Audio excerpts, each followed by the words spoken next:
इस वक्त मौजूद हूँ इमामिया कॉलोनी शदरा लाहौर में, और ये मोहल्ला कहलाता है गढ़वी मोहल्ला। और अभी हम मिलने वाले हैं नसीबो लाल से, जो पंजाबी गानों की मशहूर गायक हैं, और अभी उन्होंने PSL पे जो एक तराना गाया उसकी बहुत शोहरत भी मिली और ज़ाहिर है उस पर तनाज़ा भी हुआ।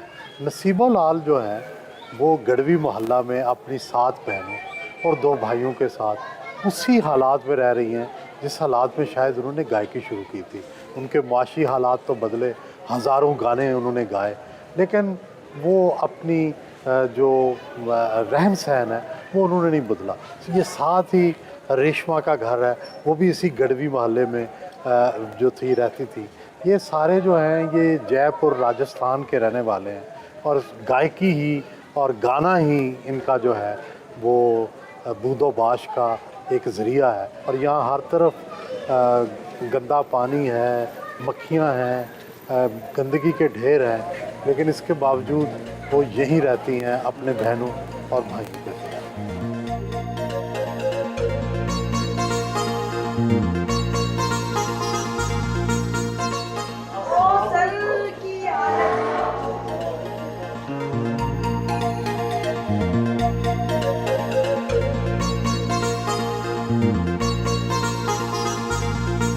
घर पर CCTV कैमरा नस्ब करवाए हुए हैं।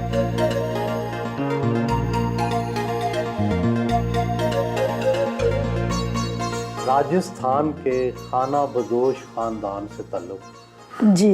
गढ़वी बजाकर हाँ ट्रेनों में, बसों में और शादियों ब्याह में गाती थी। जी जी। किसको आपकी आवाज़ में कशिश लगी जिसने कहा आप बड़े स्टेज पे गाने गा सकती हैं? मुझे शौक़ तो था थोड़ा बहुत गाने बजाने का, माइक पकड़ने का भी शौक़ था, थोड़ी बहुत प्रोग्राम करती थी। तो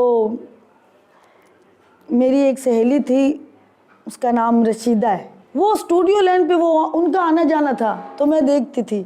वो लड़की मेरी सहेली, वो मुझे कहती थी मैंने शान को देखा है, मैं सुल्तान राय को भी मिली हूँ।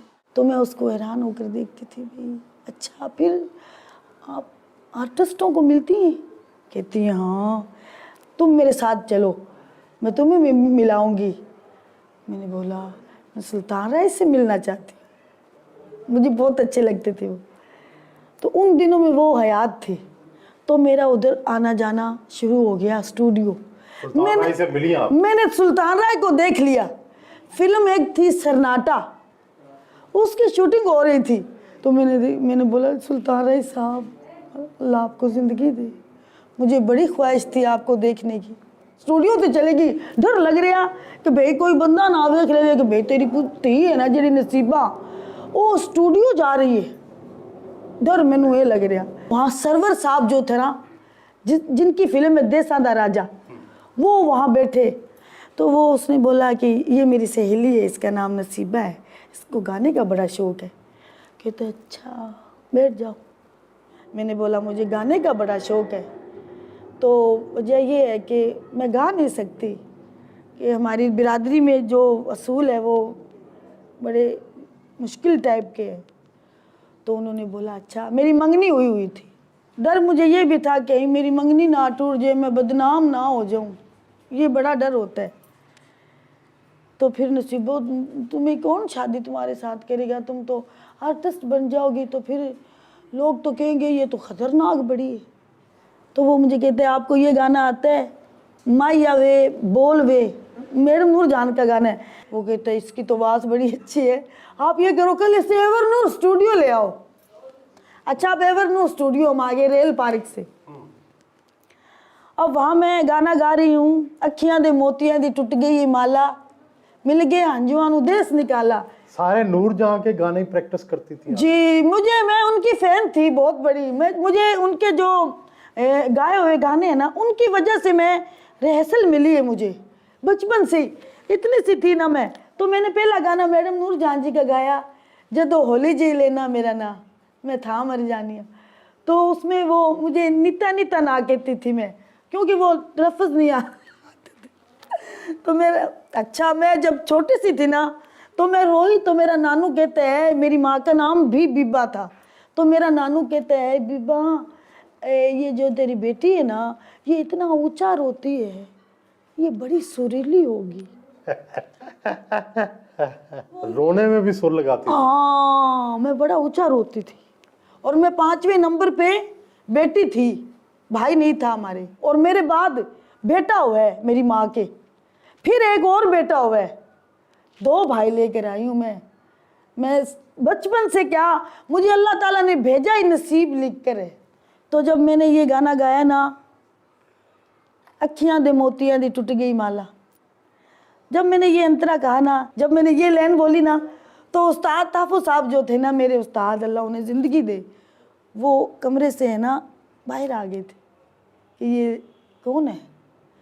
तो वो हमें जानते थे पहले से, तो वो मुझे कहते हैं तू जरीना दी थी है ना, कि हाँ जी, मुझे तो जदों सुरीली है, क्योंकि मेरी माँ गाती थी।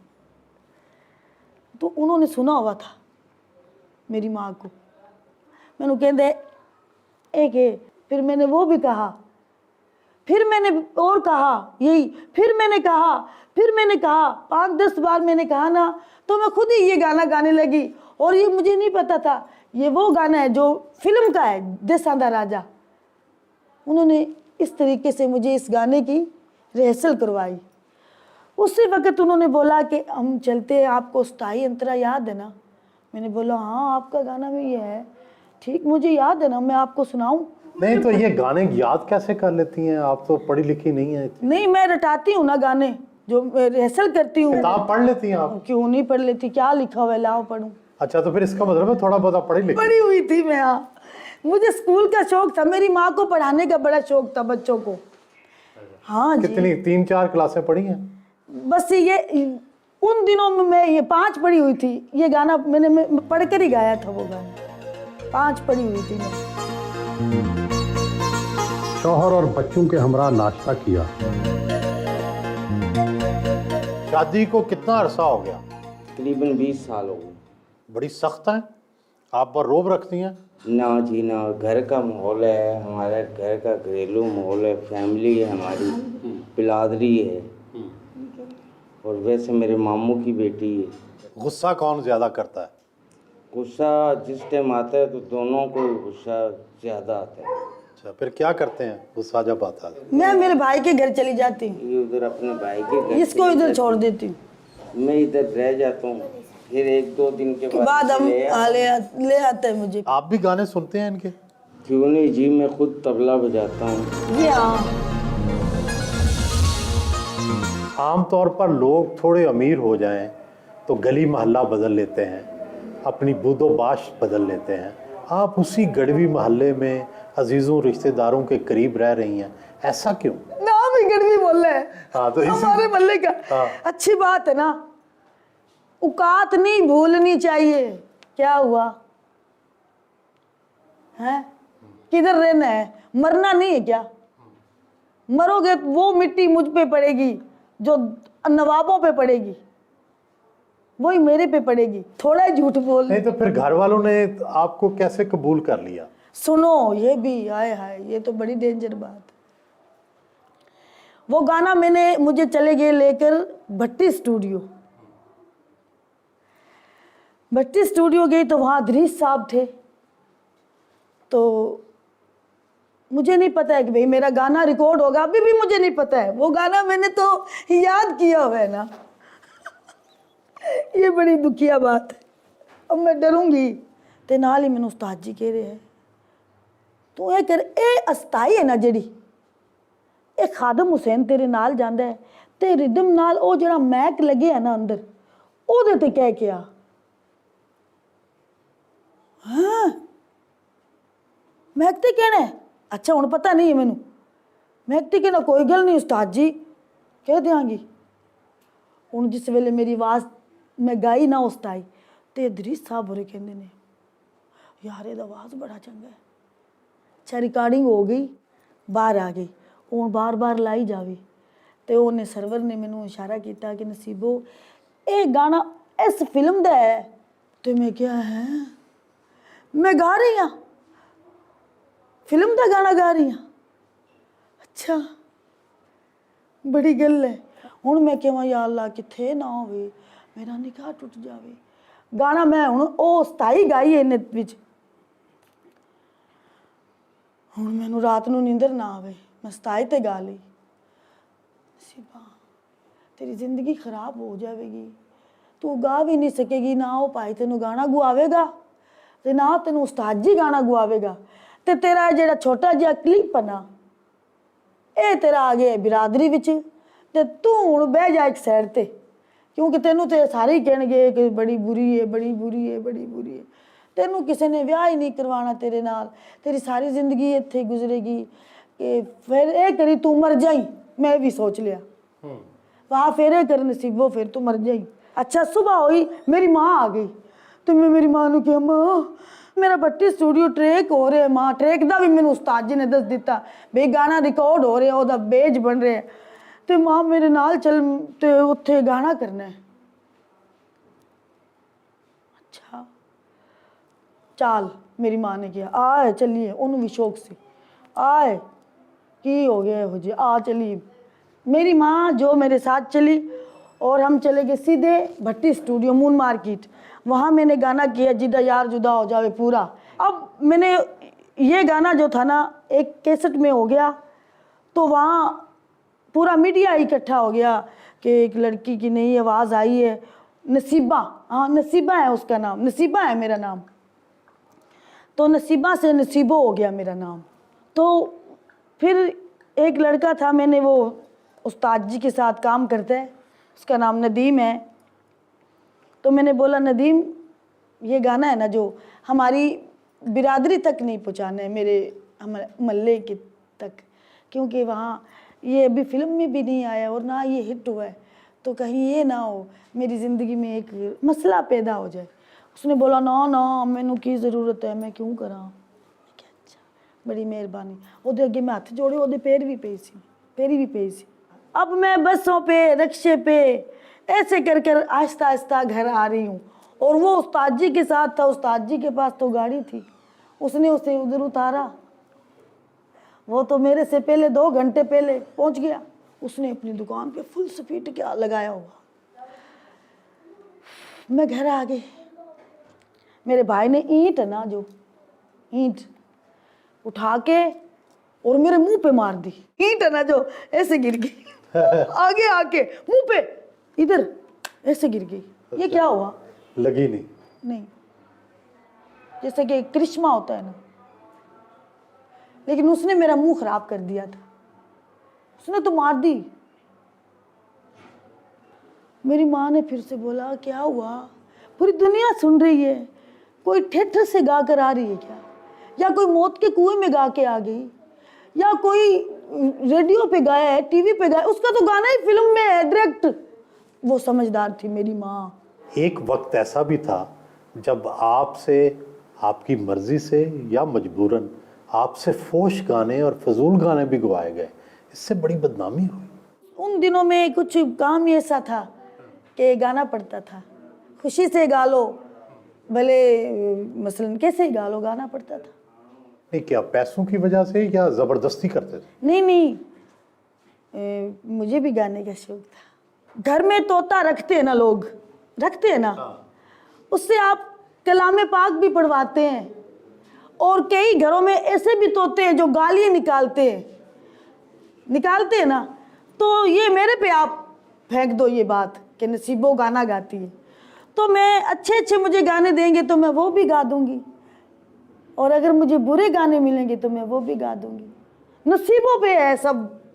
नसीबों ने गाना गाया ओ फलाना ओ तुसी अगे जरा रिलीज़ करवा रहे हो, तानू कौन रिलीज़ कर रहे हैं? वो भी तो पाकिस्तानी है ना, वो भी तो बड़े बड़े जेडे सफीर है जेडे अगों ओही फिल्मां नू कर रहे हैं ना, सेंसर बोर्ड ओही कर रहे हैं ना, अगे रिलीज़ ओही कर रहे हैं ना, मैं तो नहीं कर रही। लेकिन उनकी वजह से पंजाबी गाने भी गंदे बदनाम हुए, आपका नाम भी थोड़ा ख़राब हुआ। हाँ हुआ, अभी तक हुआ है, अभी तक है, थोड़ा नहीं बहुत सारा हो गया नाम खराब।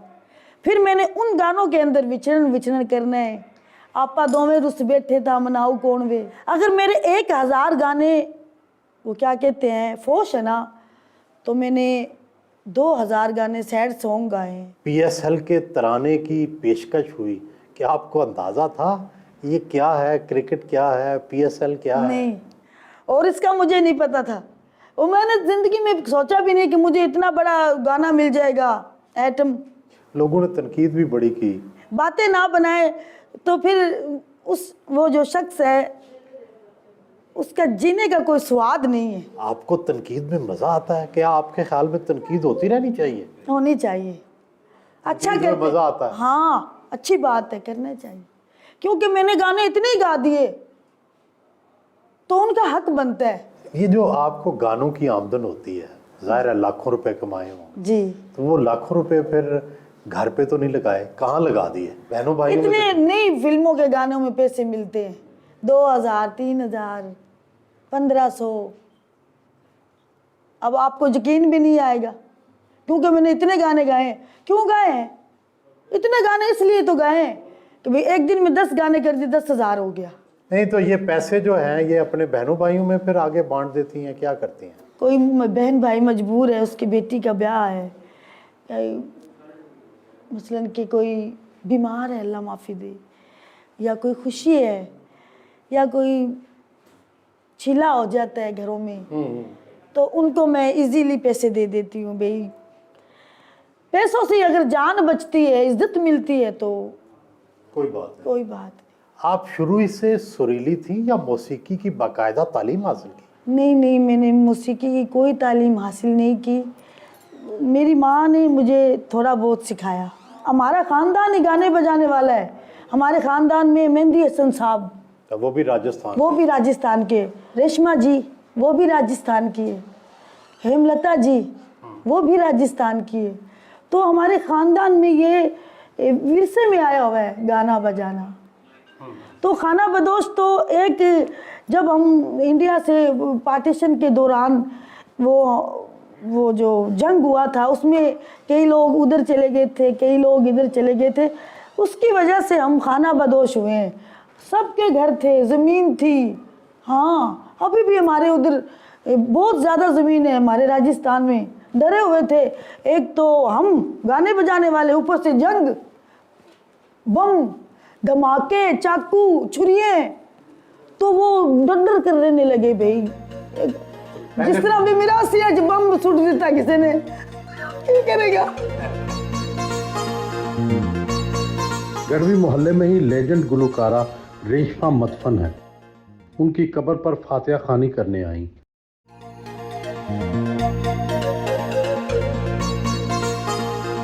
घर के पड़ोस में वाक़या अपने कज़न की दुकान से पान लगवाए। पीली पत्ती वाला पान बहुत शौक से खाती हैं।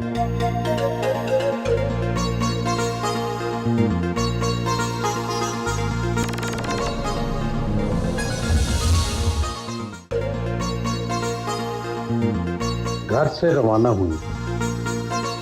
थोड़ी बहुत अंग्रेजी भी जानती हैं या नहीं? थोड़ी सी जानती हूँ, यही जैसे वेलकम, मसलन बैठ जाओ तो सीट डाउन, खड़े हो जाओ तो अप, बस ये इतना सा जान। पीएसएल पे आपने जो गाना गाया उसको ग्रूव कहते हैं, आपको पता है ग्रूव क्या होता है? हाँ जी पता है मुझे, क्योंकि मैंने थोड़ा थोड़ा पता लगाया था भाई इसको क्या कहते हैं, तो मुझे समझ आ गई। अब समझ ये आ गई कि उसमें क्या है कि तरह तरह की आवाज़ लगानी, कोई इंग्लिश में लगा रहा है, कोई पंजाबी में, कोई उर्दू में लगा रहा है, कहीं तबला बज रहा है, कहीं ढोलक है, कहीं हारमोनियम है, तो इनको सब चीज़ों को मिक्स कर दिया जाए ना तो उसको ग्रूव कहते हैं। गुड, ठीक है ना, ये सही बात है ना, सही कहा है ना मैंने, मुझे पता है। कोई ऐसी ख्वाहिश जो अभी तक पूरी ना हुई हो? एक ख्वाहिश थी कि जैसा कि मैडम जी को तराने मिले हैं कि उनको बॉर्डर पे उन्होंने बुलाकर गाना तराना दिया है, ये नहीं पूरी हुई। बाकी सब ख्वाहिश मेरे अल्लाह ताला ने मेरी पूरी की है।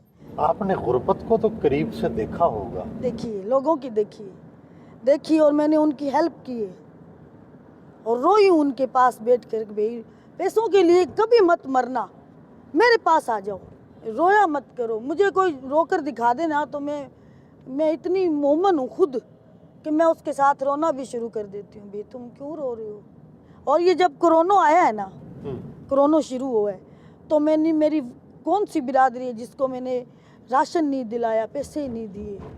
आपकी क्या ख्वाहिश है कि आपकी बेटी और आपका जो बेटा है वो मुस्तकबिल में क्या करें? मैं ये चाहती हूँ कि मेरी बेटी पढ़े और वो डॉक्टर बने, और मेरा बेटा पढ़े, मैं उसे इतना पढ़ाना चाहती हूँ कि वो क्रिकेटर भी बने। सिंगर तो वो है, लेकिन मुझे सिंगरी नहीं अच्छी लग रही है उसकी। मैं ये चाहती हूँ कि वो क्रिकेटर बने, वो मैं उसे क्रिकेटर बना कर रहूँ। एवरन्यूज़ स्टूडियो पहुंचे नगमा निगार अल्ताफ बाजवा, फिल्म डायरेक्टर मसूद भट्ट और प्रोड्यूसर इलियास गुजर ने इस्तकबाल किया।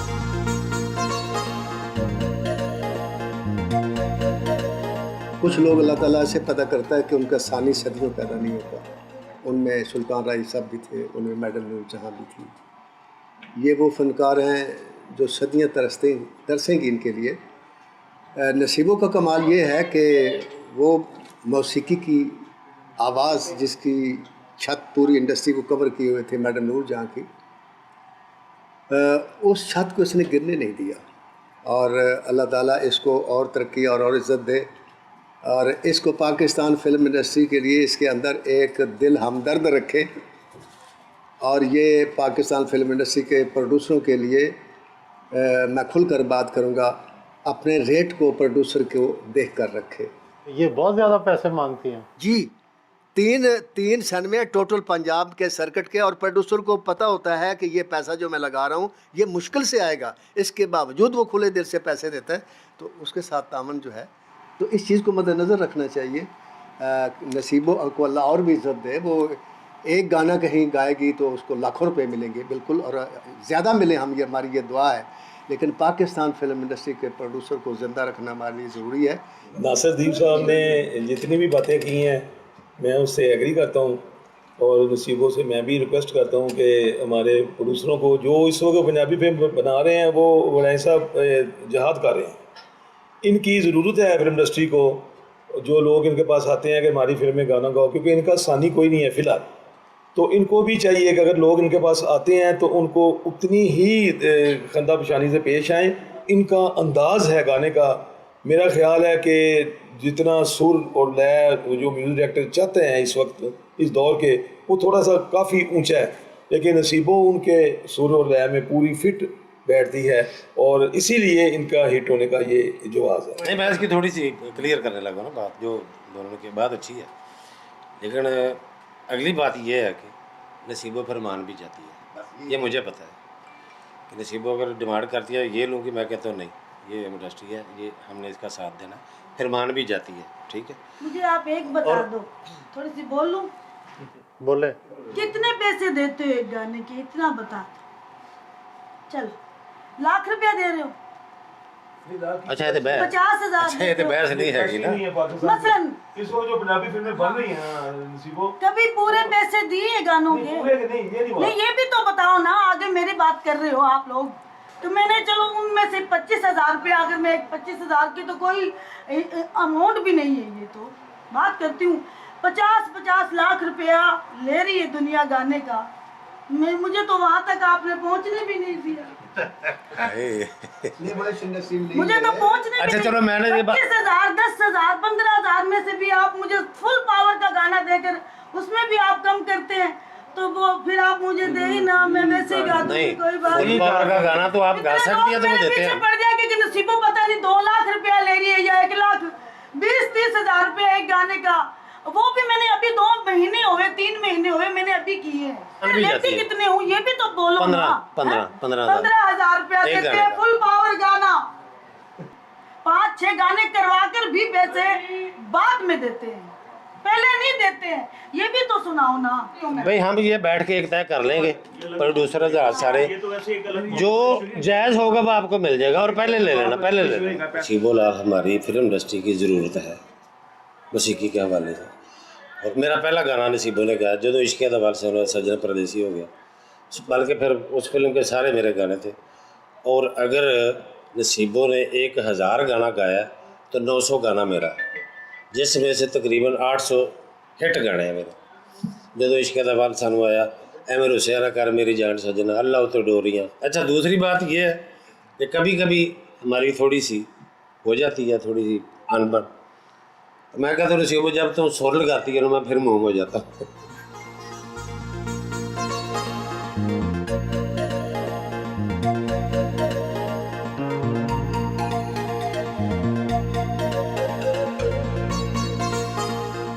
अपने गाने तो अच्छे लगते ही होंगे, और किसके गाने पसंद हैं जो अक्सर गुनगुनाती हूँ? मेहंदी हसन साहब सुभान अल्लाह, लता जी सुभान ही अल्लाह, रफ़ी साहब, किशोर कुमार, गुलाम अली साहब, नुसरत फ़तेह अली, राहत फ़तेह अली साहब। और फोक में मैं किनको पसंद करती हूँ पता है क्या? रेशमा जी और आरिफ अलवार साहब को।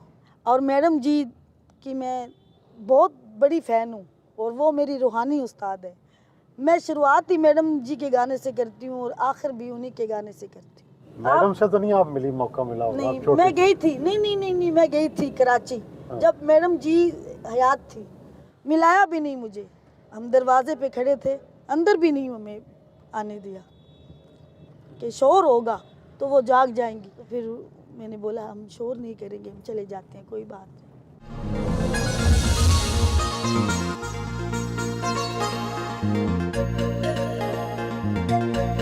नून मार्केट में भट्टी स्टूडियो पहुंची।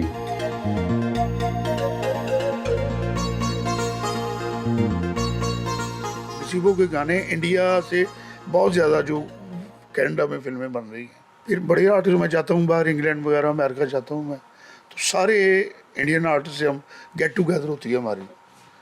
तो खुदा की कसम उन्होंने ये कहा कि यार कि ये जो गला है ना, रगे भी ऐसी है और आकार भी ऐसा है। ये दो क्वालिटियाँ सिर्फ मैडम नूर जामे थी जो खुदा ने नसीबों को अता की। मैंने एक फिल्म शुरू की थी देसां दा राजा, उसमें एक गाना बना था जिदा यार जुदा हो जाए। वो मैडम जी ने गाना था, मैडम जी बीमार हो गए।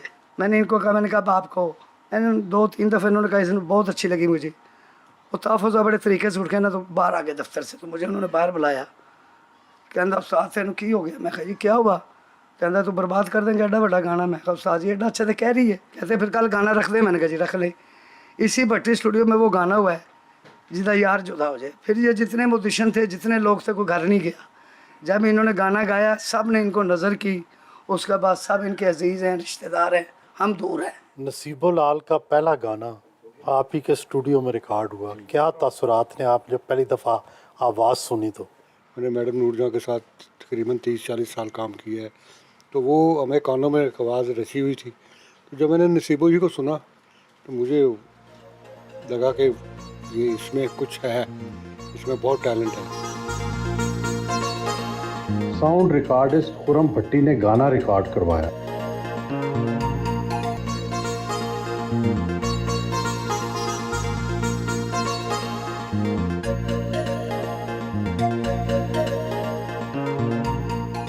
नसीबो जी, लोगों को शोहरत मिलती है, आप जैसी गुलकारा हैं तो कई नए परस्तार पैदा हो जाते हैं, कई नए आशिक भी पैदा हो जाते हैं, तो आपको पेशकशें तो करते होंगे कई लोग? क्या बताऊँ आपको, कहते हैं लोग, लेकिन वो मेरी तो अब शादी हुई है, मेरे बच्चे हैं, मैं क्यों ऐसी सोच रखूं कि जिसमें मेरा घर बर्बाद हो जाए। लेकिन लोग तो कहते हैं ना, वो अभी देखे तो सही में अभी जो आर्टिस्टों की अगर बात करें ना, फिल्मी अदाकारों की, तो मैं ऐसी इतनी प्यारी फ़ैन हूँ कि मैं जब कोई लड़ाई होती है, कोई घर में मजाक होती है, तो मैं ये कहती हूँ कि मैं अल्लाह करके मैं कोई गुमिंदा के साथ शादी करवा लेती, या मेरी सलमान के साथ शादी होनी थी, मेरी शान के साथ शादी हो जानी थी। तो वो हर, जैसा कि आपने सही कहा है कि वो परस्तार तो होते हैं, तो उनकी भी सोच होगी, मेरी भी सोच है ये, तो उनकी तो होगी। डिफेंस में PSL के ऑफिशियल सॉन्ग ग्रूव मेरा के म्यूजिक कंपोजर जुल्फकार जब्बार खान जुल्फी के घर पहुंची। अस्सलाम वालेकुम। कैसी हैं आप? खैरियत से हैं? कहाँ PSL जैसा पॉश इवेंट और कहाँ नसीबो लाल जैसी पंजाबी गाने गाने वाली गुलकारा का इंतखाब, ये ख्याल कैसे आया? PCB में होती है नताशा, उन्होंने नाम कहा कि मेरे पास कुछ दिमाग में आइडियाज़ हैं, नाम है। कहती मैं वैसे ही बता रही हूँ जो मुझे नाम मेरे जहन में है। उन्होंने पहला नाम लिया नसीबो लाल। मैंने 2 सेकंड बाद कहा यही करना है, इधर ही बैठ के। हालांकि था डेयरिंग। डेयरिंग क्यों था? मैं बताता हूँ क्यों। चेंज डेयरिंग होगा। लेकिन बड़ी तनकीद हुई, बड़ा रद्द अमल आया, इससे आप परेशान नहीं हुए? अच्छा, मैं जी बड़ा सब्र वाला इंसान हूँ आपसे अगर ऑनेस्टली बात करूँ। वैसे इनकी आवाज़ में क्या ख़ास चीज़ है? जब ये इनसे मेरी बात हुई ना, जब ये बल्कि आई, सुर ऊंचा था, तो मैंने कहा नीचे करूँ। एक हल्की सी बात हुई कि आपको लगता है करना चाहिए। उन्होंने कहा नहीं, मैं जुल्फ़ी इसी पे गाऊँ। और इसके अलावा इस सुर पे ना वैसे ही गाना बड़ा आसान नहीं होता, और इस सुर पे इस कमांड के साथ और इतना सुरीला होके और इस थ्रो के साथ। और दूसरी अच्छी बात, और जो लफ्ज़ लिखे गए थे ना, हमने लिखे इनके लिए। आज वेखेगा क्राउड मेरा ग्रूव टीवी पे, इनके लिए लिखा। इनकी आवाज़ को, पर्सनैलिटी को, सब कुछ सोच के। वो म्यूज़िक ऐसा है, म्यूज़िक इंटरनेशनल है। उसकी जो मेलोडी नहीं, जो पीछे सब हमने उसकी अरेंजमेंट की, इंटरनेशनल किया गया था कि दुनिया को भी दिखा सकें यार ये हमारा इंटरनेशनल इवेंट हो रहा है और ये जी हमारी इंटरनेशनल आउटलुक है म्यूज़िक। जुल्फी ने घर की बेसमेंट में ही स्टूडियो बना रखा है।